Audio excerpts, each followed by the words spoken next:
dadka Soomaalidu xagee ayay asal ahaan ka soo jeedaan oo ay ka yimaadeen afka Soomaaligu xagee buu ka yimid afafka kale ee xiriirka uu leeyahay waa kuwe su'aalahaasi waxa ka jawaabi kara dad aqoon weyn u leh cilmiyada ku saabsan taariikhda iyo dhaqamadii aasmay kumayaal sannadood ka hor ee af Ingiriisiga loo yaqaano anthropology sidaas darteed waxa aanu la xidhiidhnay laba nin oo Soomaali ah oo si gaar ah u baaray cilmiyadaas waxa weeye Professor Abdullah Umar Mansour oo cilmiga taariikhda iyo dhaqamadii aasmay ee anthropology ka dhiga jaamacad ku taalla magaalada Roma ee dalka Talyaaniga oo uu horeyna wax ugu bartay iyo Dr. Ali Abdurrahman marna ahaan jiray madaxa akademiyihii hiddaha iyo dhaqanka ee Muqdisho markaas aan ku bilaabay waxa aan Professor Mansour weydiiyey in uu ka jawaabo su'aasha ku saabsan dadka Soomaalidu xagee bay ka yimaadeen waana kan guud ahaan Soomaalidu waxaan oran karnaa inay ka kooban tahay 3 sinji oo ka kala yimid 3 maartay jifo sinji waxaa jira asalkiisu uu yahay Bantu oo ka yimid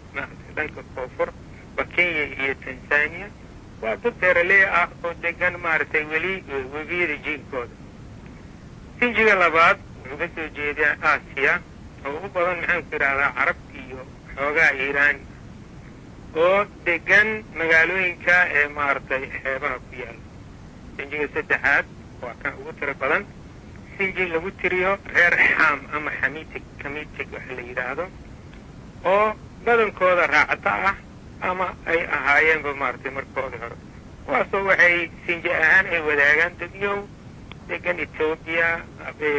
masaaradii hore iyo reer Berber oo waqooyi maartay Afrika degan marka waxaa jirta maartay niman anthropologist ah oo qaarkood waxay aaminsan yihiin awoowayaashii hore Soomaalida iyo kuwa kale ay la baahiyihiin inay waagoodii hore ay ka soo hayaameen Afrika Mesopotamia oo ah meesha hadda ay Iraq ay degan tahay iyagoo soo maraya Sinai marka dambena ay u soo gudbeen Masar kadibna maartay markii dambe geeska Afrika ay isku dileen fikradan marka waxay ku salaysan tahay in xoolaha maartay Soomaalida ay dhaqato sida lo'da ariga fardaha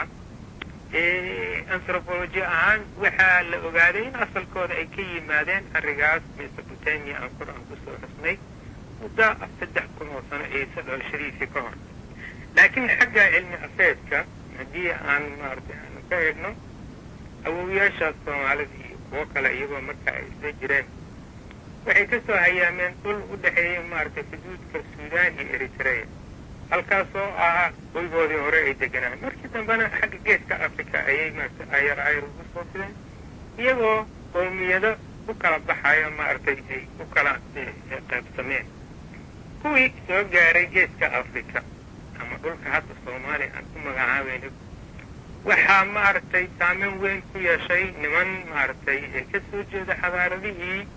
bariga dhow sida ka soo qaad maxaan ku yiraahdaa masaarada reer Mesopotamia Phoenicians iyo Arab deganeed koonfur Arabia khaasatan xadaaradihii reer Saba iyo Xadramood Himyar iyo Cumaaniyiinta ayaa si aad iyo aad ay maartay ay u saameeyeen xiriir ay la lahayn ganacsi ah oo ay ka dhiseen sida loo maleynayo xataa magaalooyin hadda ay baaba'een burburkooda ka muuqda Soomaaliya xaggeeda waqooyi iyo taalooyin maartay qadiim ah Soomaalida labadaasba aanan dhaqan hore u lahayn oo raacata ay ahayd saameynta weyn waxaa timid waqtiga Islaamka oo maartay aad iyo aad maartay isu dhexgaleen nimankii Carabta ka yimid oo diinta Islaamka ay wadeen iyo Soomaalida meesha ay deganaayeen xiriirkaas marka wuxuu keenay in dad badan ay ka soo qaxaan maartay dhulkaas Carabta ah oo ay isdhexgalaan oo isguursadaan marka taasna waxay keentay inay barxamaan haddaan oran karno Soomaaliya ah dadkii ogaalka ahaa ee meesha looga yimid oo maartay dhanka sinji ahaan iyo luqad ahaan iyo dhaqan ahaanba kuwaas waxay muujinayaan maartay in contactgaas uu jiro haddaba sidaas uu inoo sheegay brofesor mansuur haddii ay jireen dadyow 3 sinji ahaa oo ka kala yimid 3 jiho oo kala duwan oo ay dhulka soomaalida soo degeen muddo imika laga joogo 5,000 oo sannadood waxaan markaasi brofesor mansuur weydiiyey dadkii degganaa dhulkaas ee ay 3daa sinji ugu yimaadeen yay ahaayeen maxayse ahaayeen waxaanu ku jawaabay su-aashaas waxa waaye weli lama haayo dadkii meesha ee loogu yimid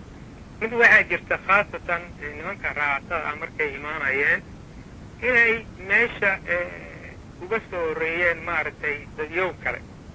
ayaa maaragtay muuqata haddii aad fiirisid maaragtay dhaqanka soomaaliyeed Somali literature waxaad arkaysaa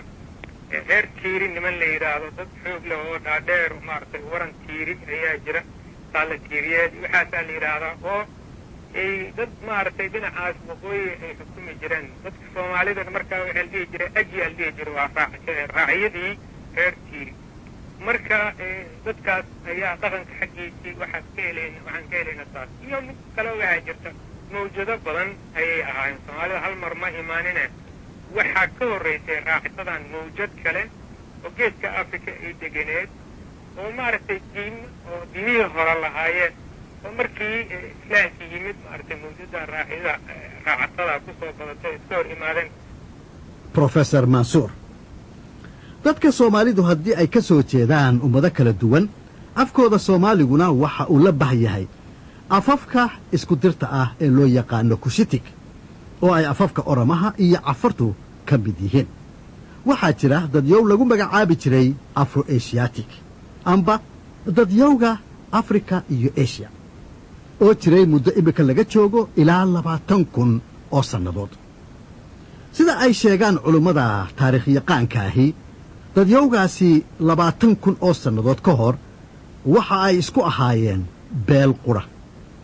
arrintaasna waxa aan wax ka weydiiyey dr cali cabdiraxmaan oo cilmiga taariikhda ku bartay dalka maraykanka isagoo si gaar ah aad ugu sii dheeraaday barashada taariikhda afafka lagu magacaabo kushitig oo uu af soomaaliguna ka mid yahay waxaanu dr cali sheekada inooga bilaabayaa afafkii loo yiqiinay afro-asian waana kan dadka afro-asiaticska la yidhaahdaa waxay u kala qaybsamaan 4 qolo waxa weeye waa dadkii Egyptianskii hore ancient Egyptians dad waxa weeye dadka la yidhaaho berberka dad waxa weeye dadka la yidhaaho Cushitics kooxda afraadna waxa weeye waa kooxda la yidhaaho Semitics marka Semiticska waxay u badan yihiin Asia Afrikana waxba ka jooga afarta beelood sida la aaminsan yahay at one time in history very ancient time isku reer bay ahaayeen hooygooda asalka ahaana wuxuu ahaa Africa haddaad afro-asiatiga ka soo